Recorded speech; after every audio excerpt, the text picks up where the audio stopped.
You ready? No, I can nip it in a bit more yet. No! Ooh. What is it? 77.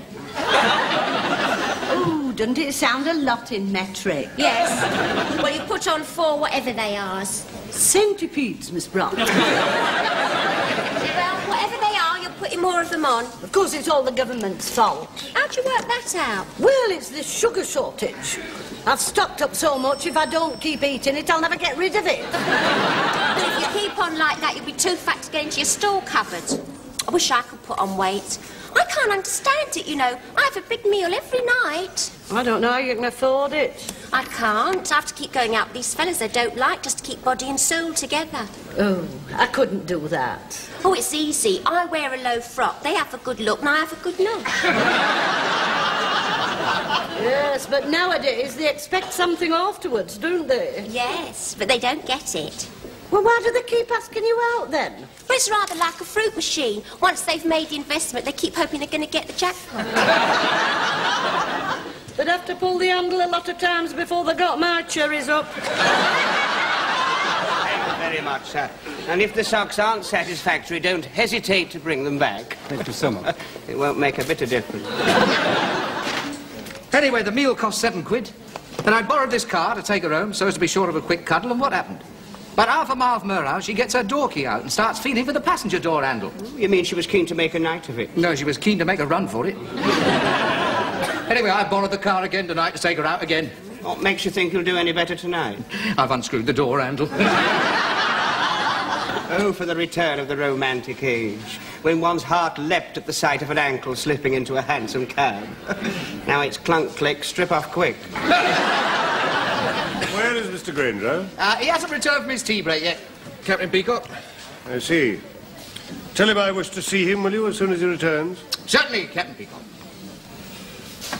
Ah, Mr. Granger, Captain Peacock was just asking for you, but I told him you hadn't come back for your tea break yet, and he said he wanted to have a word with you as soon as you returned. Oh, I see. Right.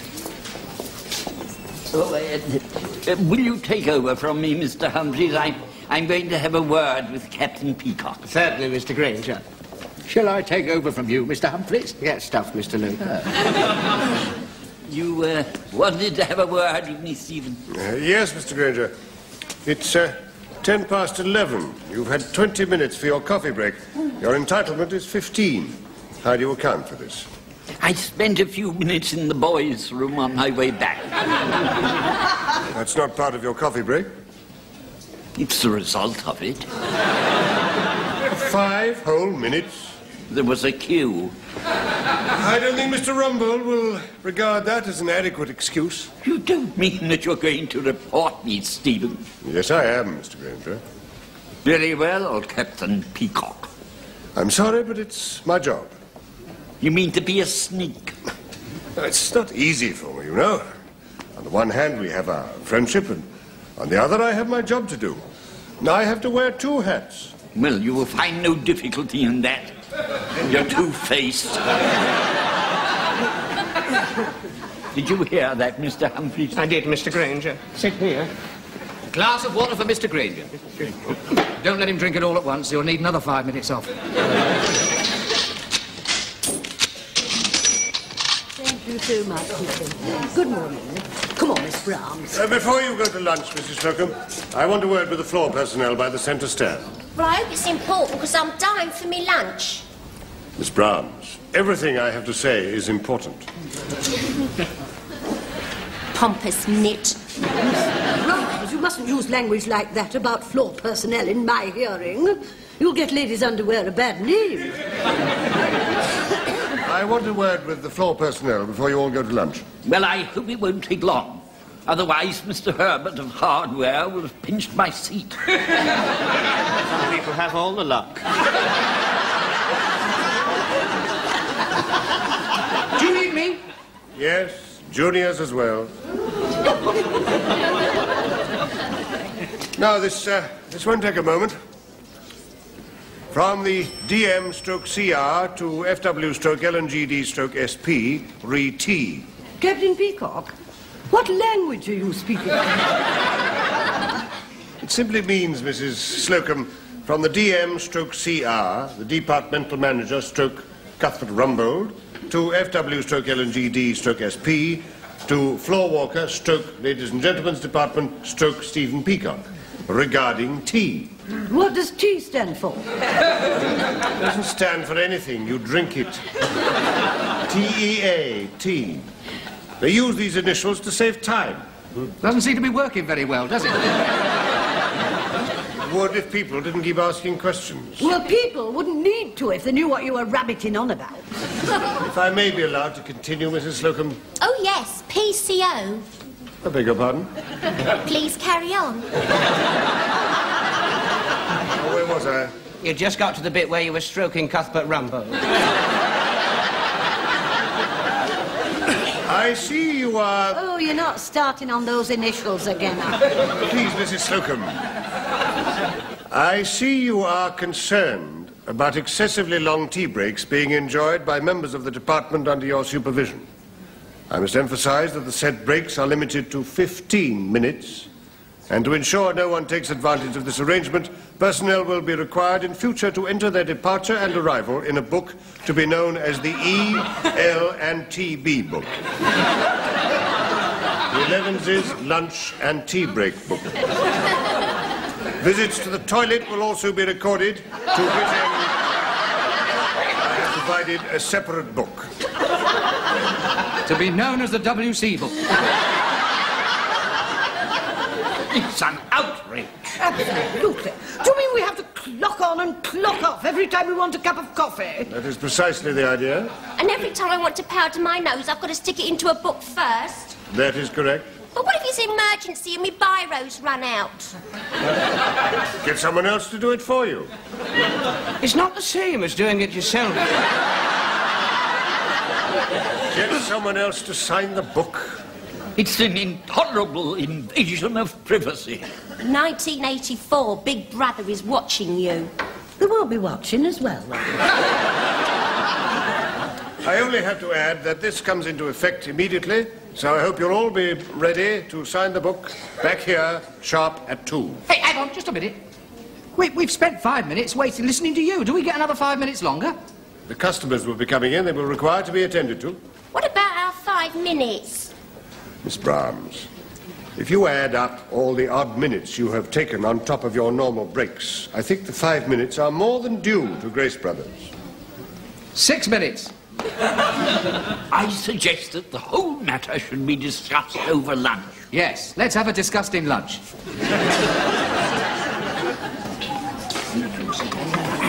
Oh, here he is. Fred, who's for Cocky-Leaky?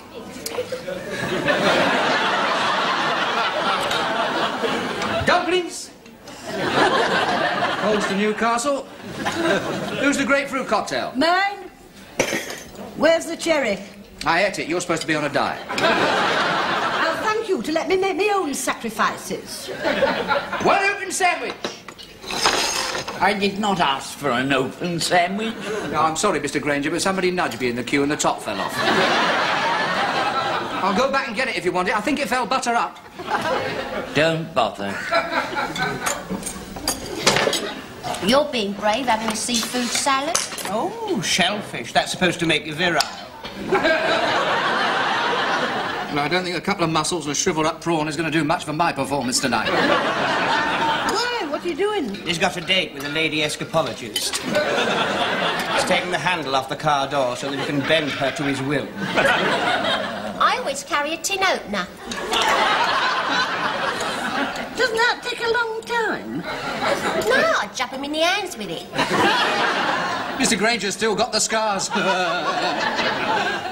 Could we tear ourselves away from sex for one moment to discuss this clocking in business? Well, I think it was quite humiliating, Mr. Granger, the way you were told off in front of us. Don't you, Mr. Lucas? Oh, I do, Mr. Humphreys. I very nearly went over to Captain Peacock to say something really sharp and witty to cut him down to size. Why didn't you? I couldn't think of anything. Well, what are we going to do about it? Well, I don't think you and Mr. Granger should put up with it. It's not just us, you know.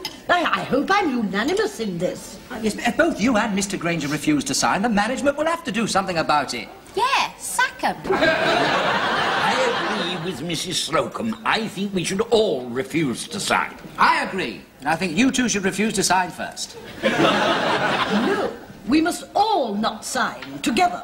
United we stand, divided we fall. Wish I'd thought of that.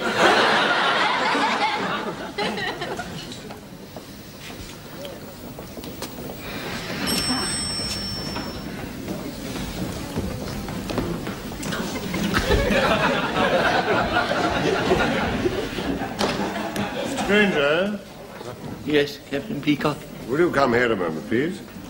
We're all behind you. Off you go. Mr. Granger, return from lunch, 1403.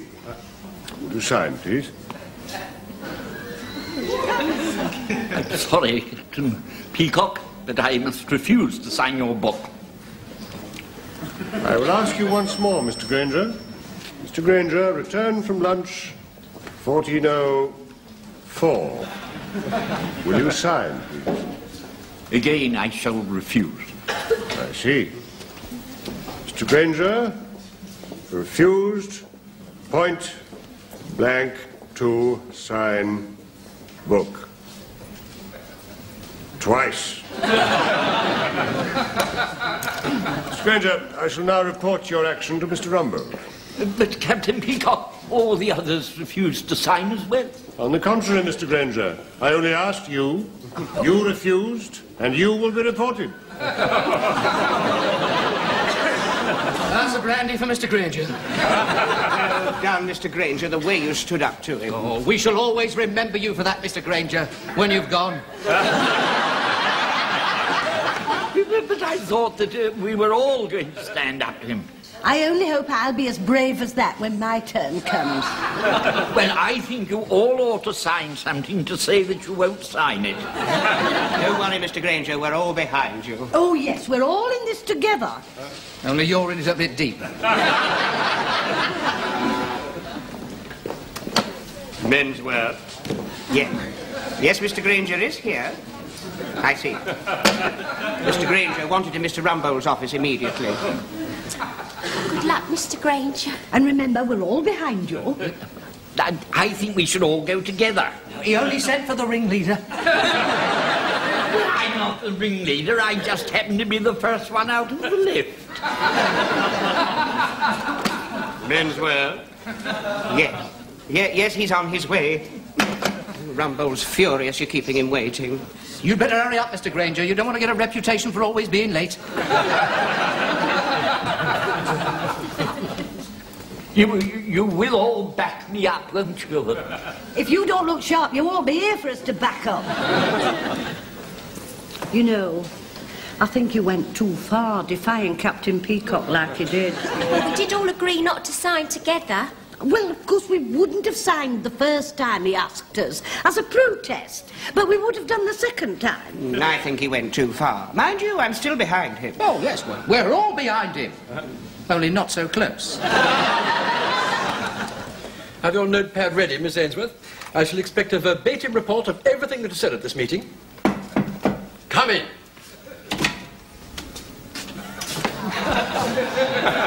I believe you wanted a word with me, Mr. Rumbold.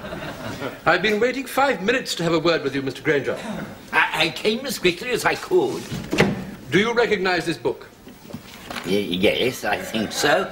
Take everything down, Miss Ainsworth. I've taken everything down. Knock, knock, come in. I believe you wanted to have a word with me, Mr. Rumbold. I've been waiting 5 minutes to have a word with you, Mr. Granger. I came as quickly as I could. Do you recognise this book? Yes, I think so. Take everything down, Miss Ainsworth. I've taken everything down.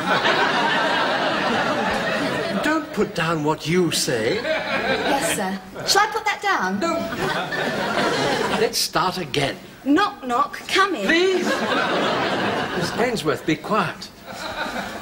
Now, Mr. Granger, do you admit that you refused to sign this book? We all refused. I'm afraid that's not true. I only asked Mr. Granger. But they were all behind me. I see. Led by you. I'm afraid, Peacock, it seems clear we must make an example in this case. I'm afraid so. One rotten apple can spoil the whole barrel. I would like to say, in Mr. Granger's defence, that he has never been a rotten apple. Thank you, Captain Peacock. Until today. Come in. I'm in. I wish you'd wait until I say come in before you come in. I'm having an important meeting here. Shall I go out again, then?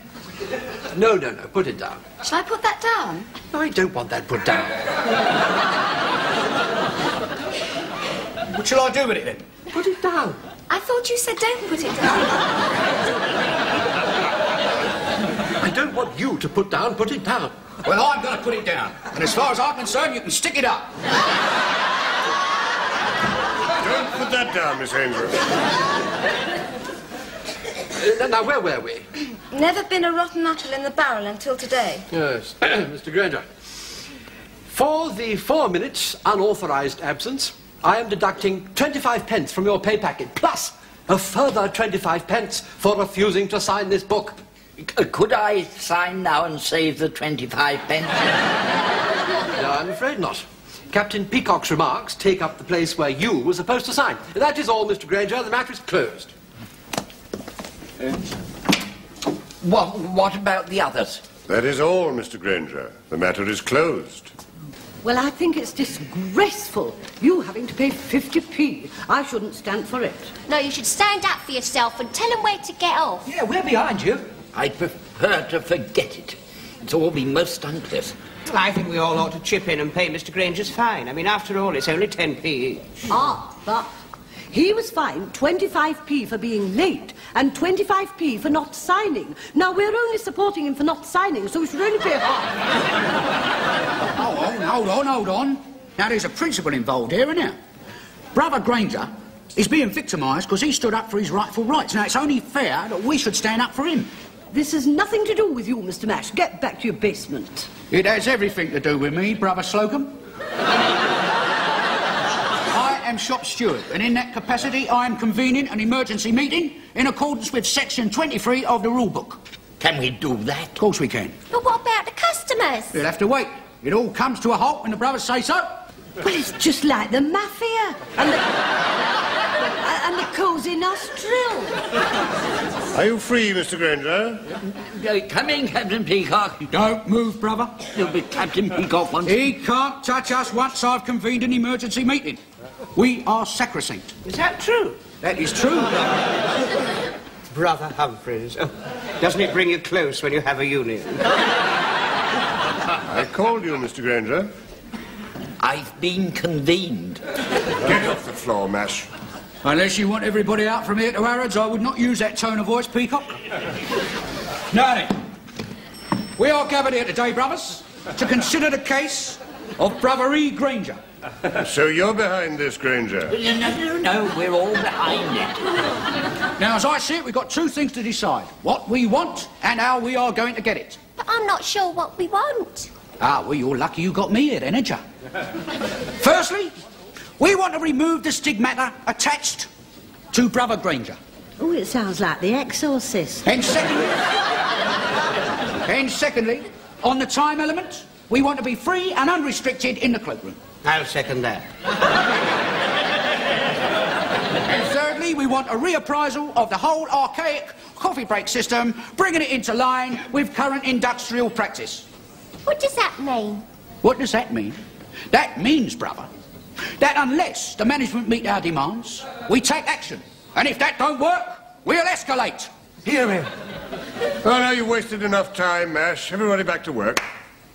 You're out of order, Brother Peacock, and I do not want to have to reprimand you again, all right? Right. Now then, as I see it, the main point to hold out for is travelling time to and from the tea breaks, right? Your tea should start not when you leave here, not when you get in the lift, not when you stand in the queue at the counter, not even when you pay for it. Your tea should start when you sit down and actually dip your biscuit in the cup. Doesn't he speak well? Thank you, brother. I'm now about to put a motion on the table. Some of the phrases are strange. Now, I move that this meeting authorises me to put our demands before the management and to form a strike committee with carte blanche to take industrial action. Hands up, all those for the motion. Surely good. All those against? You can't vote, you've got no standing. I'm a member of the union. Where's your card? I left it at home. It makes you out of order then, doesn't it? Have they got their cards? That's beside the point. I vote. We all show cards. You can't vote, we all show cards unless you show your card. Carried unanimously. I can tell you now, Mash, there is positively no chance of us at Grace Brothers acceding to your demands. I see. Is that your final word, sir? Absolutely. The management stands firm behind its agreement of 1928. Are you saying, sir, that henceforth there is no point in us having meaningful discussions and the helpful exchange of views, then? None whatever. Then get stuff!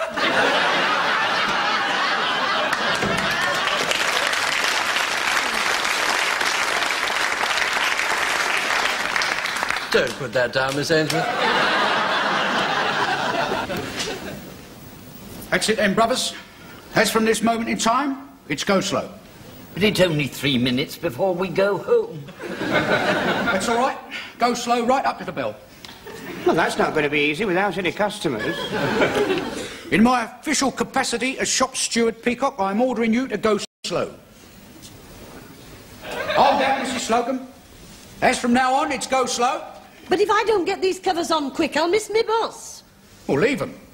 But my undies will get all smutty. So let them get smutty. I'm not that kind of person. And I can't sell smutty underwear. So the management, through their intractable attitude, will lose money. And I'll lose my commission. We've all got to make sacrifices, brother. No, when I'm saving for my holidays, we don't. Don't forget, brothers, when you arrive in the morning, it's go slow. I don't like this union thing at all. It seems to be going too far. Well, you started it, brother.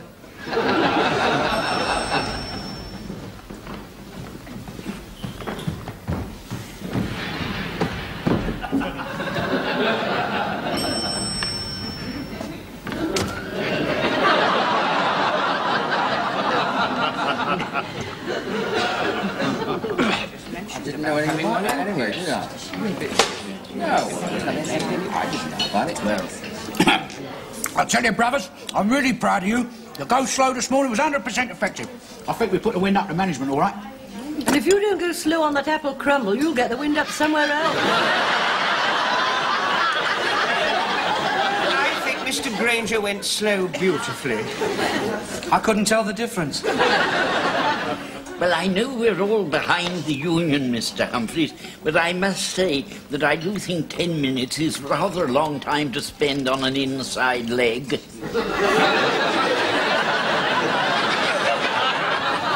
Especially as the customer only came in for a pair of gloves. Well, my end has been disaster. Your end always was. Mr. Lucas, if we weren't supposed to be united in a common cause, I would bat your ear hole. I had this Russian lady athlete in this morning. I took so long fitting her for a bra, she left me her address in Vladivostok. I mean, let's face it hasn't been a success, has it? I don't think Peacock even noticed. In that case, we'll have to escalate. How? Well, one of the ways of bringing our grievances to the attention of the hierarchy is to bung up the news with plaster of Paris. Wouldn't they rather be cutting off our noses to spate our faces? Well, then we can go lightning. What's that? You drop everything without warning. Oh, I don't like the sound of that. You seem to be getting so militant and extremist. Yes, I can almost smell reds under the beds. There are no reds under my bed, Mr. Granger. No, mind. Mind you, I look every night. Yeah, I've got it. We'll hijack the lift and keep Rumbold inside with us until the management accede to our demands. Miss Brahms and I refuse to be cooped up in the lift for days with half a dozen men. Except as a last resort. It might be your last chance. I mean, our last chance, I'm sorry. Brothers, there's only one thing for it. Bung up the loose, followed by a lightning sit-in. What, in the loaf? No, on the floor. And if that don't work, it's a walkout and pickets. I have been here for over 30 years and I refuse to pick it. We're only doing it for you. What? Yes, if you hadn't been so insufferably rude to Captain Peacock, we wouldn't be in this mess. Right. I think we ought to vote on it. No vote needed. You give me carte blanche by a democratic majority. Come on in. Let's get down to the shop floor and confront the management. I haven't finished my coffee yet. Well, come on, then. Oh, it really is too bad. It's 4 minutes past 2. So all the old values are disappearing, you know. Is this what we fought for at Dunkirk? Were you at Dunkirk? No, but I just wondered if this is what the people who were at Dunkirk fought for. We don't have anybody who fought at Dunkirk, do we? Never mind. Ah, here they are. As democratically elected spokesman, I have to tell you that unless the management meets our demands, we are all out. The management will not negotiate under intimidation. I'm not intimidating you, mate. If I was intimidating you, you'd get a bunch of fives right up your hooter. Don't let me lose my temper, Captain Peacock. Please carry on, sir. I'm like a wild animal when I'm roused. Did you hear that? He threatened me. Good afternoon, everybody.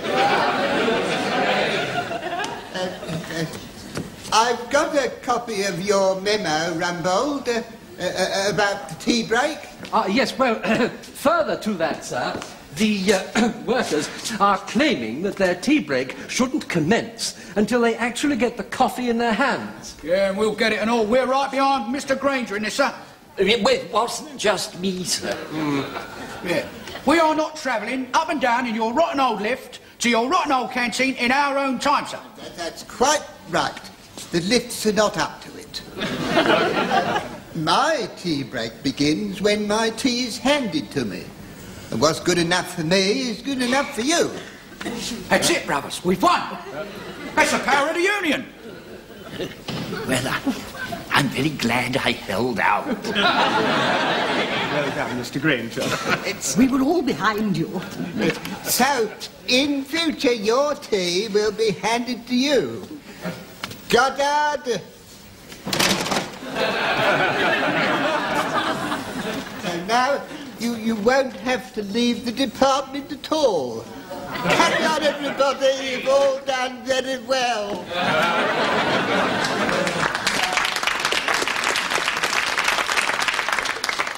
Oh, paper cups. And you know, I always rather enjoyed my walk to the canteen. Yes, and I enjoyed my ride up in the lift. I shan't see my friend behind the counter. Never mind, brothers. We've won a great victory and lost our tea break. Mr. Mash. Captain Peacock.